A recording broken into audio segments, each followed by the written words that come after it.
बेटा आज हम जो डिस्कस कर रहे हैं वो है हमारे पास में issue of debenture as collateral security.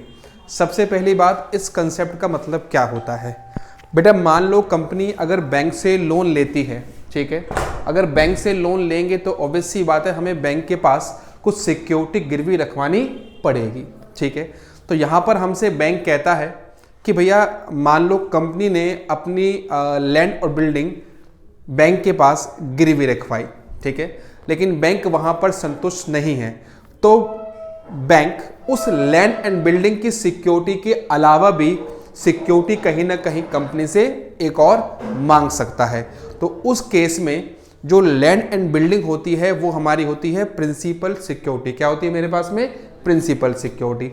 तो यहाँ पर उस प्रिंसिपल सिक्योरिटी के अलावा कंपनी बैंक के पास अपने डिबेंचर भी गिरवी रखवाती है। क्लियर मेरी बात? और एक नंबर का एमसीक्यू में क्वेश्चन आता है कि जब भी कंपनी अपने डिबेंचर बैंक के पास गिरवी रखवाती है तो इनको बोलते हैं डेड डिबेंचर। क्या बोलते हैं? Dead debenture. और इन पर कंपनी कोई भी ब्याज बैंक वालों को पे नहीं करती है। ये मेरा एमसीक्यू में आता है, ठीक है। अब हमारे बोर्ड एग्जाम में ये 3 नंबर का क्वेश्चन आता है, कोई प्रैक्टिकल नहीं है, सिर्फ ये बताना है कि डिबेंचर में अगर as a collateral security issue कर रहा हूं तो उसकी बैलेंस शीट में प्रेजेंटेशन किस प्रकार से होती है, ठीक है बेटा। चलो अब बैलेंस शीट में प्रेजेंट करने के बेटा मेरे पास तरीके हैं 2। कितने बेटा? 2। फर्स्ट तरीका ये होता है कि जहां पर मैं डिबेंचर इशू की एंट्री पास नहीं करता। सेकंड तरीका वो है जहां पर डिबेंचर इशू की एंट्री पास होती है। क्लियर है मेरी बात?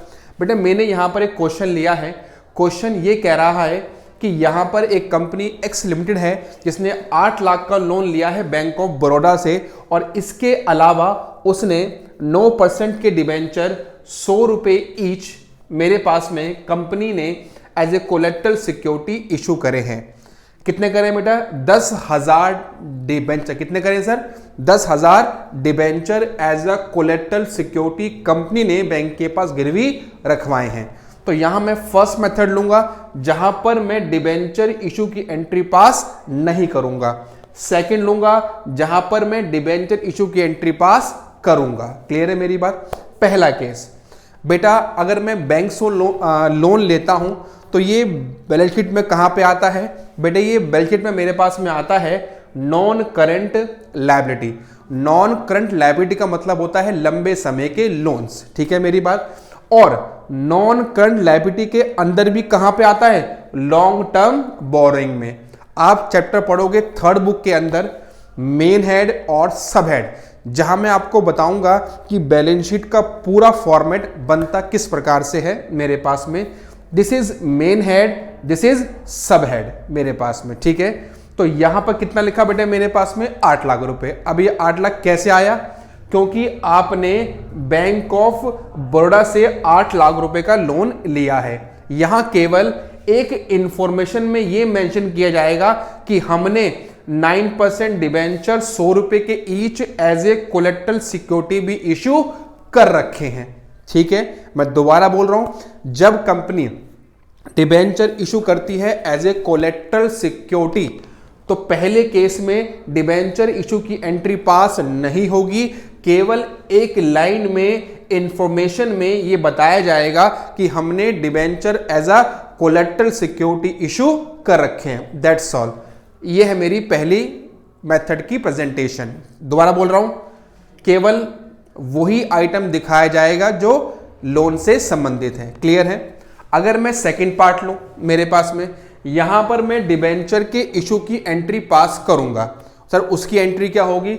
Debenture suspense account debit to 9% debenture account. Clear है मेरी बात? जो मैंने यहां पर बनाई है बैलेंस शीट वो सेम बनेगी यहां पर। फर्क कहां पर आएगा? नोट्स टू अकाउंट में। बेटा फर्क कहां आएगा? देख लो बेटा, यहां फर्क है।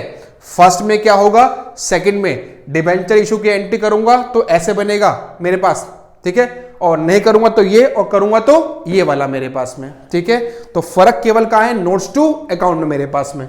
यहां केवल सूचना में दिखाया और यहां मैंने कुछ ऐसा दिखाया। That is long term borrowing में loan from bank of Baroda. बेटा कितना मेरे पास में 8 लाख रुपए। यहां क्या लिखा 10,000 9% डिबेंचर 100 रुपए each as collateral security less debenture suspense account 10 lakh. बेटा कितना हुआ नील। How much 8 lakh. तो यही कहां आएगा बेटा ऊपर बैलेंस शीट में आएगा जो मैंने यहां पर बनवाया है। बोलो कोई दिक्कत मेरी बात में हाँ है ना। तो मैं दोबारा बता रहा हूं फर्क सिर्फ क्या है सर, फर्क सिर्फ यहां और यहां पर है। देख लो यहां केवल इंफॉर्मेशन है, यहां कुछ मैंने लिख के समझाया है। यह फर्क होता है debenture issued as a collateral security. अब बच्चों के मन में डाउट है सर ये लिख रहे हैं माइनस कर रहे हैं, तो बेटा जब बैलेंस शीट का नया फॉर्मेट हमारे पास नहीं आया था तो उस जमाने में बैलेंस शीट कैसी बनती थी एक बार आप देखना मेरी बात। बेटे उस टाइम में बैलेंस शीट अगर मैं बताऊं मेरे पास उस जमाने में बैलेंस शीट बनती थी बेटा टी शेप। कैसी सर टी शेप। यहां पे आती है लायबिलिटी, यहां पे आती है असेट। क्लियर मेरी बात।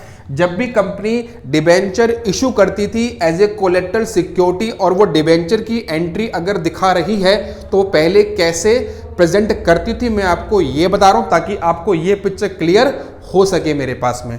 तो कंपनी यहां पर 9% डिबेंचर दिखाती थी और यहां पर डिबेंचर सस्पेंस दिखाती थी। अब जिस व्यक्ति को बेटा अकाउंट्स की नॉलेज नहीं है तो उसके हिसाब से तो ये भी डिबेंचर है और ये भी डिबेंचर है। जब दोनों जगह सेम वैल्यू आ रही है तो अगर बेटा मैं ना लिखूं तो क्या मेरी बैलेंस शीट पे कोई फर्क पड़ेगा? The answer is no. तो इस वजह से just for clarity purpose, just for presentation purpose हमने यहीं से माइनस करा और यहां पर 0 कर दिया। ये यहां पर नहीं आएगा, केवल जो लोन लिया है 8 लाख का वो यहां आएगा। यह सेम मैंने यहां पर लिखा था। क्लियर है मेरी बात? ठीक है। तो 3 नंबर का प्रश्न एग्जाम में आता है, बहुत आसान है। That is debenture issued as a collateral security. ठीक है बेटा। Okay, bye bye and take care.